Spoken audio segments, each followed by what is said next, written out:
Isso. Eu quero orar para os irmãos, juntamente com os irmãos que vão estar aqui me ajudando a orar, os irmãos Jonas também, né? Nós queremos esse ano 2023, esse culto de libertação mais dinamizado, né? Não somente o pastor Claudinei aqui, mas ministério de oração, de intercessão, e as pessoas que Deus chamou para esse ministério para estarem auxiliando nesse sentido, né? Então, antes de estar orando pelos irmãos, eu quero ler um texto lá no livro do profeta Jonas, e uma palavra de alerta para nós, antes de estarmos orando, antes de estarmos buscando ao Senhor. Livro do profeta Jonas fica depois do livro do profeta Obadias, antes de Miqueias, bem lá no finalzinho da Bíblia já.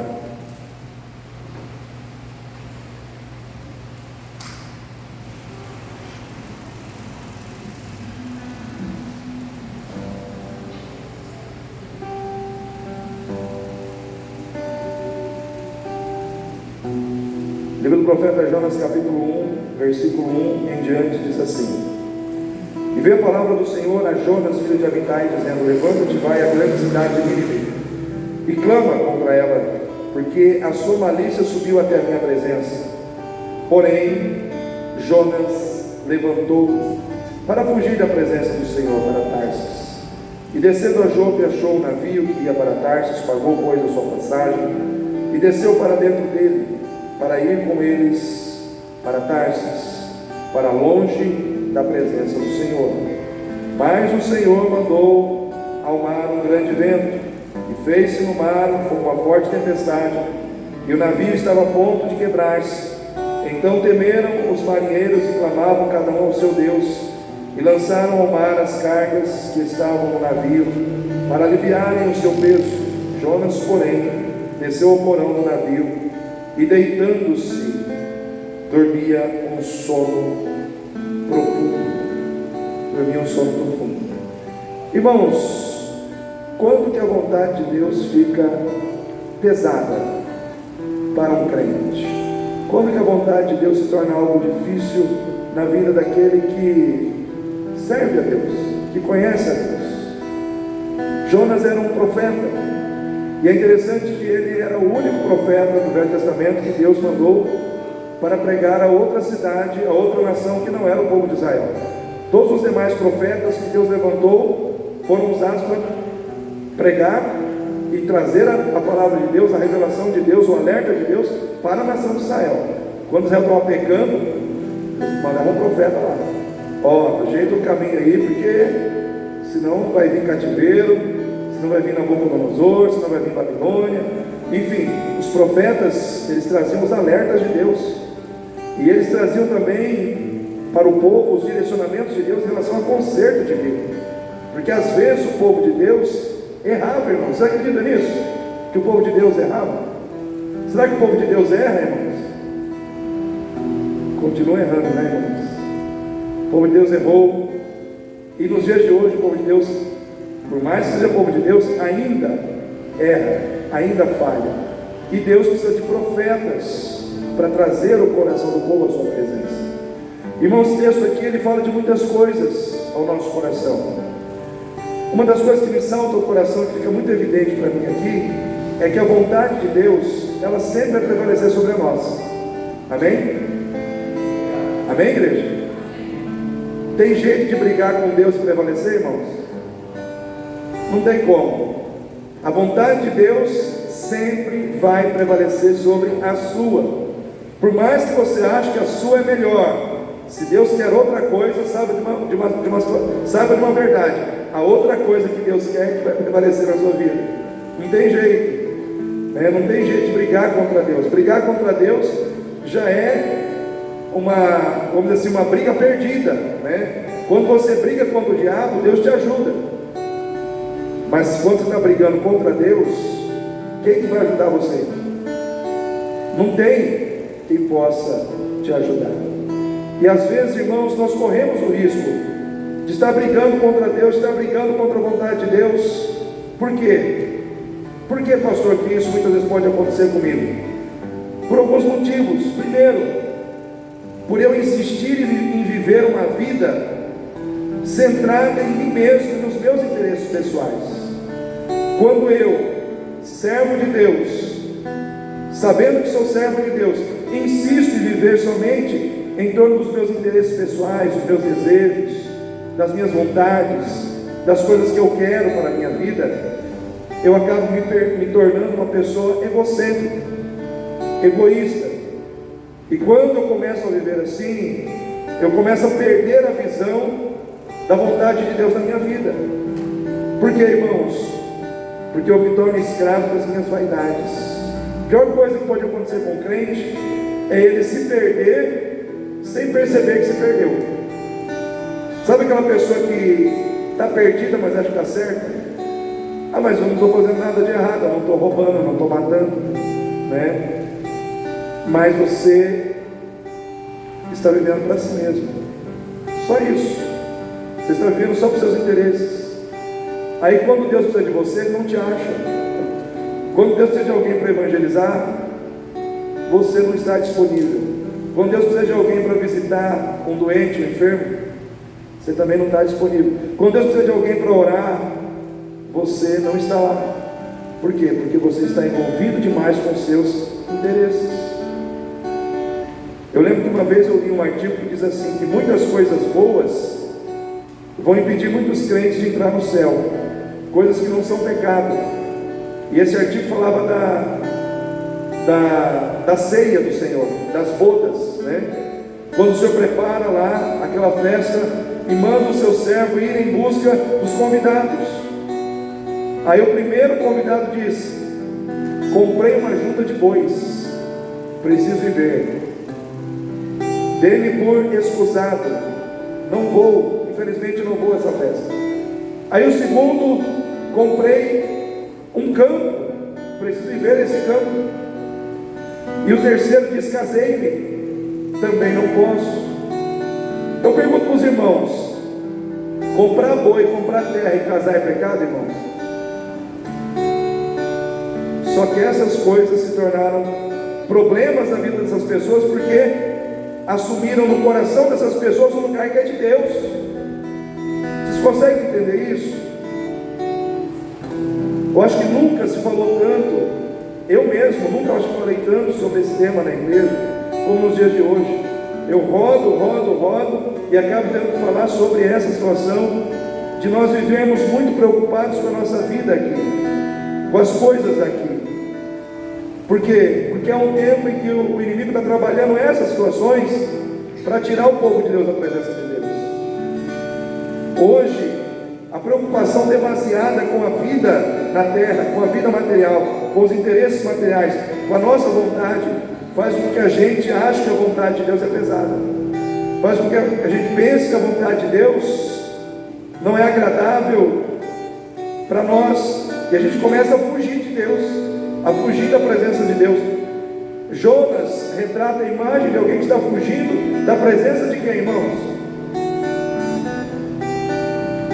Não é loucura isso, você fugir da presença de Deus, sendo servo de Deus, sendo uma pessoa que serve a Deus, mas fugindo de Deus?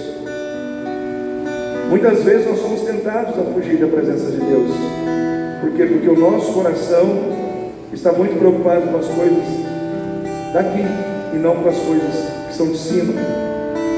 Cuide dos seus sentimentos, porque os seus sentimentos, eles podem te enganar, eles podem fazer você perder a visão da realidade que te cerca. Eu imagino, irmãos, que quando Jonas ele recebe a palavra de Deus para ir a Nínive pregar para os ninivitas, o sentimento de repulsa, o sentimento, irmãos, de desprezo pelos ninivitas, o sentimento também de medo, porque o povo de Nínive era um povo guerreiro, um povo opressor, um povo que perseguia as outras nações, inclusive a nação de Israel. Então, para Jonas, Deus estava mandando ele pregar para o inimigo.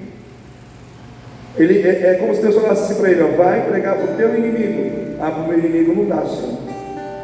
Então, o sentimento de inimizade, o sentimento, irmãos, de desvalorização daquelas vidas diante dos olhos de Jonas, falou mais alto ao seu coração. E muitas vezes nós temos que cuidar para que sentimentos de inimizade, sentimentos muitas vezes de aversão a determinadas pessoas, nos impeçam de fazer a vontade de Deus, de sermos bênçãos na vida dessas pessoas. Crente não pode odiar ninguém, amém, irmãos? Crente não pode odiar ninguém, nem desprezar ninguém, e nem considerar ninguém como inimigo. Eu lembro, irmãos, quando, eu já falei isso aqui, mas vou falar novamente, quando meu irmão foi morto com 5 tiros no peito, e meu pai na época ficou cheio de ira, de ódio, de raiva, foi uma luta para ele poder liberar perdão sobre as pessoas que tiraram a vida do meu irmão. Mas eu imediatamente já liberei perdão, porque não adianta, irmãos, não adianta você guardar isso no seu coração, não adianta você guardar mágoa no seu coração, não adianta você guardar ressentimento no seu coração. Nós temos que liberar perdão, porque as pessoas que mais ganham quando libera-se o perdão é quem está perdoando. Sabia disso? A pessoa que mais ganha quando o perdão é liberado é aquele que está liberando o perdão. Você recebe cura. Meus pais demoraram, mas liberaram o perdão. Mas não é fácil. Não é fácil. Não é fácil. Foi 2 anos, mas não foi fácil. Um pai e uma mãe perdeu um filho mais novo ainda, caçula, né? Não é fácil. Mas em Deus é possível. Amém? Não é fácil, mas em Deus é possível. Quando é que a vontade de Deus fica pesada? Quando nós estamos preocupados demais com os nossos interesses e preocupados de menos com os interesses de Deus. Quanto tempo nós temos gastado pensando em evangelismo? Quanto tempo nós temos gastado pensando, irmãos, nas pessoas da nossa família que nós precisamos evangelizar, que nós precisamos trazer para Jesus? Quanto tempo nós gastamos, irmãos, muitas vezes pensando no que nós podemos fazer pela igreja, onde nós congregamos, nos doando em oração, participando mais ativamente dos cultos? Quanto tempo nós temos gastado, muitas vezes, irmãos, pensando no ministério onde nós estamos trabalhando para o Senhor, no que eu posso fazer de melhor para esse ministério se tornar um ministério ainda mais produtivo, mais frutífero para a obra de Deus? Quanto tempo nós gastamos, muitas vezes, pensando nessas coisas? Mas quanto tempo nós gastamos, muitas vezes, pensando nas coisas que nós queremos para nós? Se a gente for colocar isso na balança, a gente tem que ser honesto. Quando a gente pensa nas coisas que são para nós, o tempo, a quantidade de tempo é muito maior. Sim ou não, irmãos? Quem concorda comigo aqui? Então nós precisamos, irmãos, entender o que Deus está falando para nós. Hoje, eu vejo assim, aquela busca que começou naquela universidade lá nos Estados Unidos, jovens orando, e gente buscando a Deus, e indo gente de tudo que é lugar para lá, para buscar a Deus. É como se Deus estivesse dizendo assim: me busca. Hoje é tempo de estar na minha presença, é tempo de me buscar, é tempo de se apaixonar por mim de novo, é tempo de me amar acima de todas as coisas, é tempo de me priorizar na sua vida. É isso que Deus quer de nós, irmãos. Mas pastor, Deus só quer que a gente esteja com Ele. Irmãos, que há de mais poderoso na nossa vida do que estarmos na presença de Deus? Porque se você não estiver na presença de Deus, você vai estar na presença de um computador, na presença de uma televisão, assistindo uma série, assistindo um Big Brother da vida. Você vai estar na presença de alguma coisa, sim ou não? O que traz mais ganho para a tua vida? A presença de Deus ou a presença de todas essas coisas que eu mencionei? O que acrescenta mais na tua vida? A presença de Deus. Grandes restaurações de Deus foram feitas na vida de pessoas que buscaram a sua presença. Eu me lembro do pastor Berlan pregando no retiro, que a nossa tarefa hoje é buscar a presença de Deus. Quando aquele rei assumiu lá o trono, o que ele fez? Buscou a presença de Deus, e começou a haver uma revolução espiritual na sua vida e na vida das pessoas que estavam à sua volta.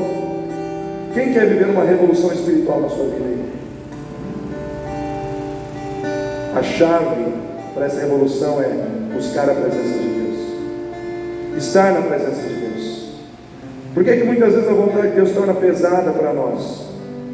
Porque nós desobedecemos a vontade de Deus sem nos preocuparmos com a consequência que isso nos trará. Uma coisa que você coloca no seu coração: todas as vezes que você desobedecer a Deus, alguma consequência com certeza virá. A desobediência, ela sempre trará sobre nós uma consequência negativa. Eva e Adão desobedeceram a Deus. O que aconteceu, irmãos? Morte, pecado e morte. Sansão desobedeceu a Deus e morreu antes da hora. Saúl desobedeceu a Deus, perdeu o trono. Uzias desobedeceu a Deus, ficou leproso. Acabe desobedeceu a Deus e morreu no campo de batalha. Interessante que Acabe, irmãos, o profeta foi lá e disse: se o senhor for no campo de batalha, o senhor vai morrer. E Acabe, ele quis dar uma desperta, irmãos, ele quis enganar Deus. Ele pegou a roupa de um soldado, se vestiu como um soldado, montou num cavalo e foi para a batalha. E o exército inimigo está procurando Acabe, mas cadê esse Acabe que a gente não acha? E não achava o Acabe porque ele estava disfarçado. De repente, um soldado atira uma flecha a esmo. Irmãos, aonde que essa flecha foi cair? Entre a fissura da armadura de Acabe. E ele morreu, porque foi dito para ele que se ele fosse, ele morreria. Ele brincou com a palavra de Deus. Ele brincou com a revelação da palavra de Deus. Não brinque com a revelação da palavra. O que Deus revela através da sua palavra, irmão, deve ser tratado com seriedade por mim e por você, porque a palavra de Deus se cumprirá na nossa vida, tanto para nos abençoar ou para nos trazer algum tipo de juízo. Então a bênção e a maldição muitas vezes estão nas tuas mãos. Se ouvires atentamente a voz do Senhor e fizer como está na palavra, o que a palavra de Deus diz? Bendito serás ao entrares, bendito serás ao saíres, as bênçãos virão sobre ti. Mas se não ouvires e não colocares em prática, o que vai acontecer? O inverso. Então a palavra de Deus é a chave que abre o canal da bênção sobre a nossa vida. Desobedecer a palavra, irmãos, faz com que muitas vezes a gente colha problemas que nós poderíamos evitar. Jonas, a palavra de Deus diz que a palavra do Senhor veio a Jonas. Deus falou com ele através da palavra, e veio a palavra do Senhor a Jonas, filho de Amitai. O que ele fez? Desobedeceu. E ele foi para um navio, pagou a passagem, entrou naquele navio para ir para Tarsis. O que aconteceu? Não aconteceu nada, irmãos. Deus deixou assim, tranquilo. O que aconteceu com o navio, irmãos? O que aconteceu, irmão Jorge? Veio uma tempestade. Olha só, aquela tempestade, ela surgiu ali por causa de uma desobediência. A desobediência de um crente traz tempestades. Tempestades trazem perdas. Tempestades trazem problemas. Aquela tempestade veio e começou a surrar o navio. O que aconteceu? Muitas coisas foram sendo lançadas ao mar. Teve perdas, irmãos. Teve perdas? Teve perdas. Ou seja, teve perda financeira, teve perda de coisas preciosas, por causa da desobediência de um homem. Só ele sofreu, irmãos? Quem mais sofreu? Quem estava com ele no barco. Quem está com você no barco? Quem está com você no barco vai colher os frutos da sua obediência, mas também da sua desobediência. Então, quando a gente desobedece, a gente cria problemas para nós. E para quem está conosco no barco? Então nós precisamos ter a consciência de que não é um bom negócio desobedecer a Deus. Então a vontade de Deus fica pesada para nós quando nós desobedecemos, quando nós não levamos a sério o que Deus nos pede.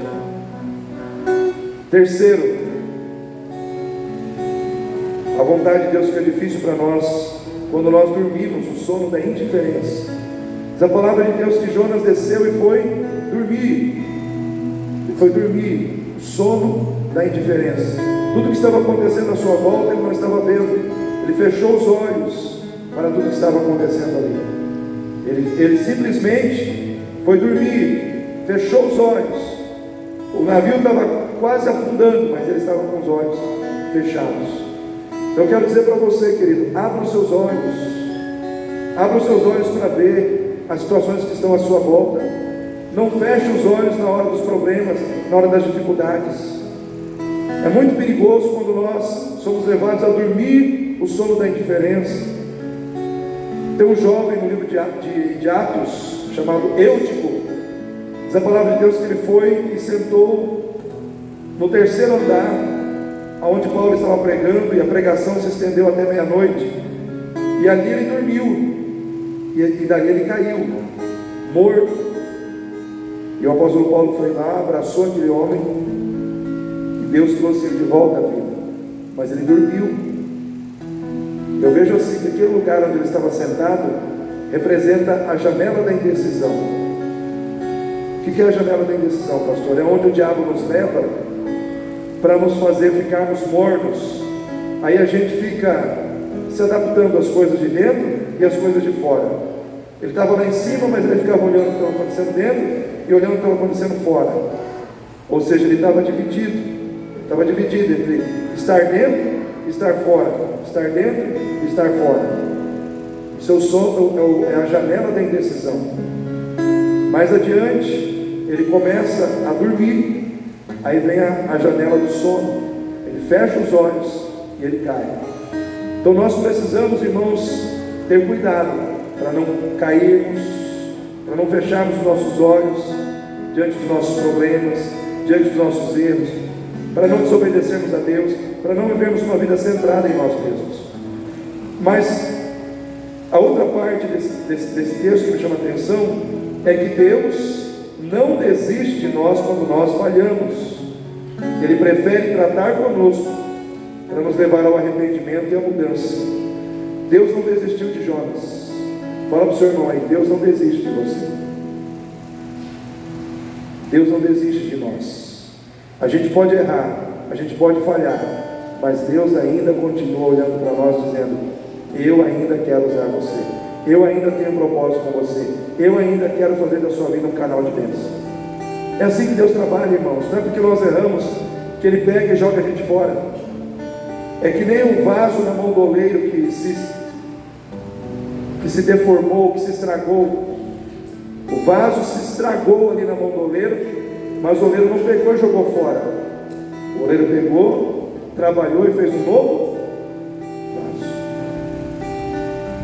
Se estragou, mas estava na mão do oleiro. Se desfez, mas estava na mão do oleiro. E o oleiro trabalhou aquele vaso. Quero dizer para você que nessa noite, o oleiro continua trabalhando na tua vida e na minha. Ele continua trabalhando no teu coração, Ele continua trabalhando no teu caráter, Ele continua trabalhando na sua vida, porque Ele não desiste de você e não desiste de mim também. Não são as nossas falhas que vão impedir Deus de continuar crendo naquilo que Ele pode fazer por nós e em nós. Então ele trabalhou no coração de Jonas, deixando Jonas, irmãos, uma situação em que ele teve que reconhecer os seus erros diante das pessoas para quebrar o seu orgulho. Havia orgulho no coração de Jonas. E aí Jonas foi confrontado com a situação em que ele teve que dizer: fui eu quem errei, a culpa é minha. Às vezes existe orgulho na nossa vida, e muitas vezes Deus vai nos colocar diante de situações para quebrar o nosso orgulho, para que nós possamos entrar no processo de restauração. O processo de restauração começa com a quebra do orgulho, da altivez, aquela atitude de achar que a gente está certo e todo mundo está errado. Irmãos, Deus está certo, nós estamos errados. Amém? Deus está sempre certo, nós estamos sempre errados. Segundo, Deus permitiu que ele ficasse no ventre do peixe 3 dias, 3 noites. Irmão, eu acredito que está na Bíblia, mas 3 dias no ventre do peixe é complicado, hein? Né, Jonas? Fala porque é teu xará. 3 dias no ventre de um peixe não deve ser fácil, né? Porque a gente pensa que tem suco gástrico, tudo vai para lá, dissolve. Como ele conseguiu ficar vivo lá? Foi Deus, né? Guardando. Escuridão, né? No mais profundo. Mas foi lá que ele começou a se arrepender. Foi lá que ele começou a orar. Foi lá que ele começou a dizer: Senhor, me tira dessa situação e eu te servirei. Foi lá que ele começou a se quebrantar e a consertar com Deus a sua vida. E às vezes, irmãos, Deus permite essas situações para que a gente possa fazer essa oração que quebranta o coração de Deus. Mas Deus nos passa pelo lugar da solidão. Às vezes a solidão ela vem para fazer com que a gente, na solidão, encontre Deus. Na solidão a gente encontra o Senhor. Às vezes você está sozinho de pessoas, mas você nunca vai estar sozinho de Deus. Você nunca vai estar sem Deus. Deus está com você. Amém? Ele foi confrontado, ele orou, e depois que ele se arrependeu, Deus lhe deu uma nova chance de fazer o que ele deveria ter feito desde o início. E ele foi e serviu a Deus. Saiu daquele peixe, aquele peixe virou um submarino. Aquele peixe foi mais obediente que Jonas, irmãos. Levou Jonas até a praia e cuspiu na praia. E ele saiu de lá com os olhos como chamas de fogo, pregando o arrependimento para toda Nínive. Diz a palavra de Deus que todos os ninivitas se arrependeram e se converteram ao Senhor. Isso nos mostra, irmãos, que por mais turrão, por mais problemático que possa ser um crente, Deus pode usar ele para fazer coisas extraordinárias. Amém? Por mais rebelde, por mais coração duro que o crente possa ser, quando ele se dobra ao Senhor, Deus o usa para fazer coisas grandes. Eu quero dizer para você, querido, qualquer um de nós que está aqui pode ser um instrumento poderosamente usado pelo Senhor nesse tempo. Basta nós querermos ser usados por Deus. Então nessa noite, não permita que a vontade de Deus seja algo pesado na sua vida. Não permita que o seu coração seja um coração que se firme aqui, ao invés de estar firmado lá. Não permita que a palavra de Deus venha até você e você desobedeça. Não permita que você fique dormindo o sono da indiferença. Não permita, para que você possa servir a Deus no momento que Deus precisar de você. Amém? Quem recebe essa palavra aí? Fique em pé nesse momento. Nós vamos orar.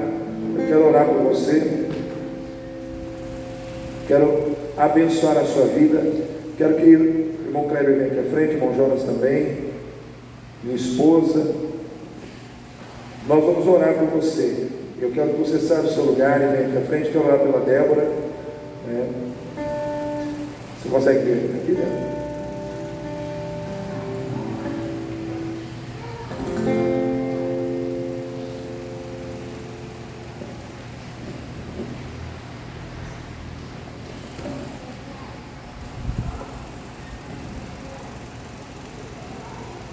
Débora pode vir aqui. Os irmãos seguem aqui a vida da Débora. Márcio. Diga a minha esposa colocar a mão na frente.